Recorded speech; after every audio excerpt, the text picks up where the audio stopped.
En el siguiente problema nos piden calcular la rentabilidad económica y financiera de una empresa. Para ello nos dan dos tablas, en una nos dan datos del balance y en otra nos dan los datos de la cuenta de pérdidas y ganancias. Y con la rentabilidad económica y financiera, pues tenemos que relacionar los datos del balance con los de la cuenta de pérdidas y ganancias. ¿Cómo? La rentabilidad económica se define como el beneficio antes de intereses e impuestos entre el activo por 100. Y la rentabilidad financiera se define como el beneficio neto entre los recursos propios, es decir, el patrimonio neto por 100. Veamos qué datos corresponden. Empezamos calculando el beneficio antes de intereses e impuestos. Para ello nos dan los ingresos y los gastos de explotación, es decir, los beneficios los vamos a sacar de la cuenta de pérdidas y ganancias y el activo y el patrimonio neto lo vamos a sacar del balance.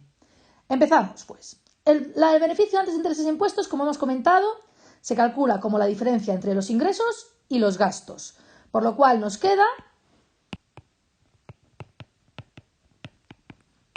158.000 menos 88.000, que es 70.000 euros.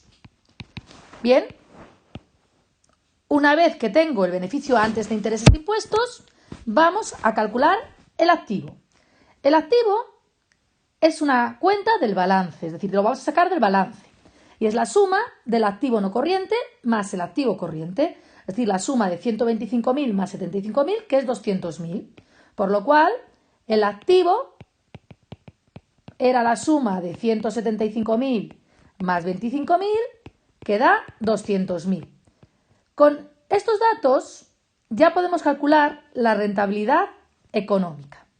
La rentabilidad económica es el beneficio antes de intereses e impuestos entre el activo por 100 y nos queda un 35%. ¿Qué significa este 35%? Significa que por cada euro de inversiones obtenemos 35 céntimos de beneficio de explotación, o en porcentaje, por cada 100 euros invertidos en la empresa se obtiene un beneficio de explotación operativo de actividades de la empresa de 35 euros. Continuamos con la rentabilidad financiera. Para ello hay que calcular el beneficio neto. Y para calcular el beneficio neto siempre partimos del beneficio antes de intereses e impuestos. Y vamos a quitarle primero los intereses, quedándonos el beneficio antes de impuestos, le quitaremos los impuestos y tendremos el beneficio neto. Empezamos. El beneficio antes de intereses e impuestos. Hemos visto en el apartado anterior que era 70.000. Los intereses. Vamos a la tabla del principio.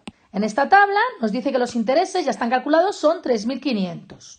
Si no nos lo dieran en cantidad y nos lo dieran un porcentaje, nosotros tendríamos que hacer un porcentaje siempre del pasivo, porque es lo que nosotros tenemos que pagar por financiarnos, es decir, los gastos financieros, los gastos que generan la financiación ajena o el pasivo. Pero en este caso nos lo dan, con lo cual le restamos 3.500.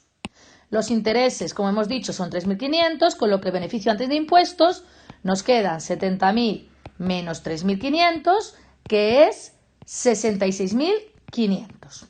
Veamos los impuestos. Volvemos a la tabla y el impuesto sobre beneficios nos da 19.950.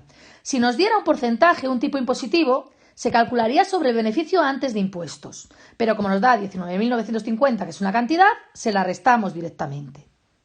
Los impuestos 19.950, con lo que nos queda el beneficio neto, 66.500 menos 19.950, que da 46.550. Por lo que tenemos que la rentabilidad financiera es 46.550 que acabamos de calcular de beneficio neto entre el patrimonio neto. Yendo a la tabla del principio, el patrimonio neto son los recursos propios y los recursos propios es la suma del capital y las reservas, es decir, la suma de 84.000 y 28.000. Un total de 112.000, por lo que la rentabilidad financiera nos queda el beneficio neto entre 112.000 por 100 y nos da 41,56%. ¿Qué significa este 41,56%? Significa que por cada euro de recursos propios o aportados por la empresa se obtienen 41,56 céntimos de beneficio final. O significa en porcentaje que por cada 100 euros aportados por la empresa se obtiene un beneficio final de 41,56 euros.